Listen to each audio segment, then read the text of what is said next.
ഓണക്കാലമാകുന്നതോടെ ചേർത്തലയിലെ ഗ്രാമങ്ങളിൽ ഉയർന്നു കേൾക്കുന്ന ആരവം സായുവിൻ്റേതാണ്. ഗോലിയും മണ്ണും കളിക്കാരൻ്റെ കൈവേഗവും ചേർന്ന കളി. സായുകളിയെ ഒറ്റവാക്കിൽ ഇങ്ങനെ വിശേഷിപ്പിക്കാം: തുറസായ പറമ്പിൽ മണ്ണിൽ വൃത്താകൃതിയിൽ 11 ചെറുകുഴികൾ തയ്യാറാക്കുന്നു. നടുക്ക് ഒരു കുഴി, അതിൻ്റെ പേര് സായു. ചുറ്റും നിശ്ചിത അകലത്തിൽ 10 കുഴികൾ. ഈ കുഴികളിൽ ഗോലി എറിഞ്ഞു വീഴ്ത്തുന്നതാണ് കളി. നിശ്ചിത ദൂരത്ത് നിന്ന് ഗോലി എറിഞ്ഞ് കുഴികളിൽ എത്തിച്ചാൽ പോയിന്റ് ലഭിക്കും. ഓരോ കുഴിക്കും 10 മുതൽ 100 വരെ പോയിന്റാണുള്ളത്. സായു കുഴിയിൽ ഗോലി പതിച്ചാൽ 100 പോയിന്റ് മൈനസ് ആകും. നിശ്ചിത വേഗത്തിൽ ഗോലി എറിഞ്ഞില്ലെങ്കിൽ തോൽവി ഉറപ്പ്. അതുകൊണ്ട് തന്നെ ആവേശത്തിനൊപ്പം വേഗവും മനസ്സും ഒരുമിച്ച് ചേരേണ്ട കളിയാണിതെന്ന് സായുകളിയുടെ കാരണവർ പ്രഭുവാശൻ പറയുന്നു. ജാതിമത ഭേദമന്യേ പ്രായപരിധിയില്ലാതെ സന്തോഷമായിട്ട് നടത്തുന്ന ഒരു ഓണാഘോഷ പരിപാടിയാണ് ഞങ്ങളുടെ ഈ വട്ടുകളി.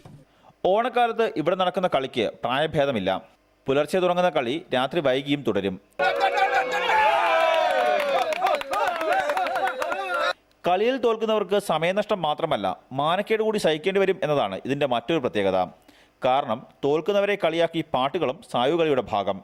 നമ്മുടെ സ്നേഹിതൻ മേശരി ഉണ്ണി പലനാളും വന്നേ. മാതൃഭൂമി ന്യൂസ്, ആലപ്പുഴ.